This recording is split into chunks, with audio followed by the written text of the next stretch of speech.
দেশে আল্লাহ রব্বুল আলামিন এই বান্দাদেরকে দিয়া দেশে এই মাওলাই কয় উযকুরুল্লাহ যিকরান কাসীরা। আল্লাহর হাবিব বলে, আল্লাহর বান্দা, আল্লাহ তুই যদি এই কলবকে পরিষ্কার করতে চাও, এই কলবকে পরিষ্কার করার একমাত্র ঔষধ আমি মাওলার জিকির। যদি এই মাওলার জিকির করো, আল্লাহ ডাইরেক্ট তোমার এই মাওলার জিকির এই তরিকায় ইশকের মাধ্যমে আল্লাহ ডাইরেক্ট মারা হয় লা ইলাহা ইল্লাল্লাহ। লা মানি নাই ইল্লাল্লাহ, আল্লাহ ছাড়া আসলে আমার মাওলা ছাড়া তো কেউ নাই, কেউ ছিল না, কেউ থাকবে না। খুব ভালো করিয়া খেয়াল করিয়া শুনতে হবে। হে আল্লাহর বান্দা, লা ইলাহা ইল্লাল্লাহ হাক্কান ফাদাখালাল জান্নাহ।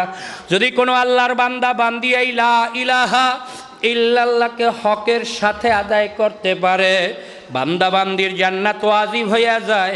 তাহলে এই লা ইলাহা ইল্লাল্লাহ কি জিনিস? এই লা ইলাহা ইল্লাল্লাহ অত্যন্ত মারাত্মক এক কালেমার নাম। এই লা ইলাহা ইল্লাল্লাহ অর্থ কিন্তু মুসলমান হওয়া। এই লা ইলাহা ইল্লাল্লাহ পড়লে ব্যক্তির আর নিজের ক্ষমতা চলে না, নিজের ভক্তি কোনো বুদ্ধি কাজে লাগানো যায় না।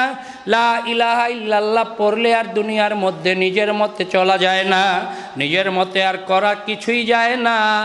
আমার মাওলার হুকুমের উপরে পূর্ণাঙ্গ সফরদাম বাতু মায়ে কেশে রা তুদানি হেসাবে কম বেশেরা। আপ কমপ্লিট সারেন্ডার টু আল্লাহ। এখন আমার কোনো ক্ষমতা নাই, কারণ দুনিয়ার মধ্যে আমি ছিলাম না। এখন কেন আছি? আমি দুনিয়ার মধ্যে তো ছিলাম না, আমি